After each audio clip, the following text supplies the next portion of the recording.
Welcome, my viewers. Today's topic will be the Tithis lunar calendar day and how you can find an auspicious day and inauspicious day. Tithis. Today we are going to decode the mysteries of Tithis, lunar calendar's dates. Hey everyone, appreciate your presence before we delve into the intriguing world of Tithis. Tithis are lunar day, and you are going to understand why it is so important for you and your mind. If you have not done so yet, please consider liking and subscribing for adventures through my content development and videos. So, what are Tithis? The Hindu lunar calendar is a complex system connected to the movements of the sun and the moon. So, everything is almost happening in front of our eyes. Every Tithi tells a distinct tale created by the moon's precise deviation of 12 degrees from the sun's touch. Tithis are more than just entries on a calendar, especially in the Hindu calendar. They track the moon's movement relative to the sun measured every 12 degrees. Picture this, let's understand. With over 12 degrees, the moon moves away from the sun, a fresh Tithi begins. So, it will take 30 days to move the entire 360 degree. Tithis have the flexibility to begin and end at any given time, unlike solar days that are fixed with sunrise and sunset. But in general, moon does not take whole 30 days. So in Hindu calendar, we say 28 moon days or 28 days moon takes to go around the all zodiac sign. But earth is also moving around sun. So while the moon is running, the track itself is also moving. To get back to the same starting point relative to the sun, the moon needs to run a bit further. This takes about 2 extra days. That is what you get 30 days. The Hindu timekeeping, Tithis are lunar days, defined by the changing angle between the sun and moon.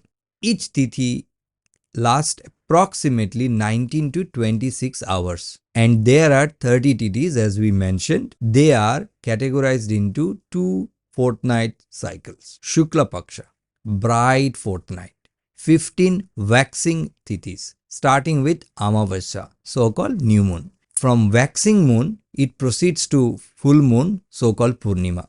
So Krishna Paksha also we have 15 Tithis. Certain Tithis are considered auspicious for specific activities like weddings, travel, or starting new venture. Prayers are associated with different Tithis. In the Hindu Panchang, the 16 Tithis are classified into 5 elements: Nanda, Bhadra, Jaya, Rikta and Purna. Each Tithi has specific attributes associated with it, shaping its auspicious or inauspicious nature. Let's understand what are these 5 groups of Tithis. Nanda, it is auspicious Tithi, good for happiness and success. Bhadra, good for starting new work. Jaya Tithi bestows victory, good for overcoming challenges.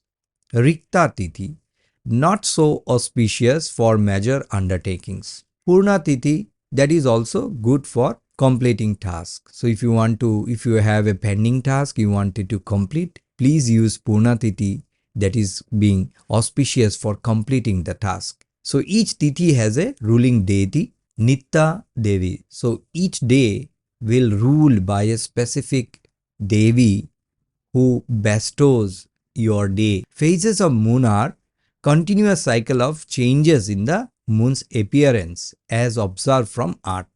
The lunar phases result from relative position of the earth, moon and sun. Important thing you have to understand, as the moon phases changes, it is completely related to our mind. Because moon is considered to be an empty and our mind stays empty, cool, calm, pleasant unless we disturb with thoughts, external things, right? So new moon. So what is new moon? The moon is positioned between the earth and the sun. and the side illuminated by the sun is facing away from earth. The moon appears completely dark or nearly invisible. Okay, so that's the new moon as the moon begins to move away from the sun. Waxing crescent. A small illuminated crescent on the right side becomes visible as the moon begins to move away from the sun. Then we get first quarter half moon. Half of the moon is illuminated and it appears as a semicircle. So waxing gives us more than half but less than full illuminated. The moon continues to grow larger. After that, the full moon happens. The entire face of the moon is illuminated as viewed from the earth. Means we see the entire moon now. Full moon associated with culture and religious events because the moon is in full strength. The illuminated portion of the moon begins to decrease. After that, the last quarter, the half moon again, but it is the last quarter. Waning gives us the illuminated portion begins to decrease. That means moon loses its strength. And then we get last quarter. This phase occurs when the moon is 270 degrees away from the sun, and the last phase is waning crescent. So we understood from new moon to full moon, right?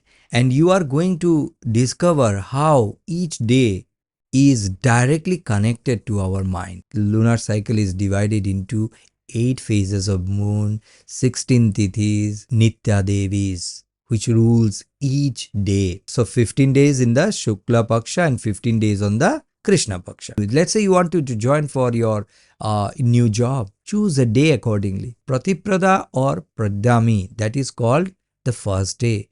Then we have Ditya, Tritiya, Chaturthi, Panchami, Shashti, Saptami, Ashtami, Navami, Dashami, Ekadashi, Dvadashi, Trayadashi, Chaturdashi and Purnima.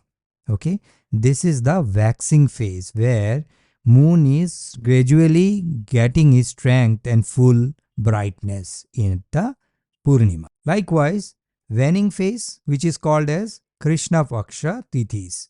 In Krishna Paksha, we have Pratiprada, Ditya, Tritiya, Chaturthi, Panchami, Shashti, Saptami, Ashtami, Navami, Dashami, Ekadashi, Dvadashi, Trayadashi, Chaturdashi and Amavasya.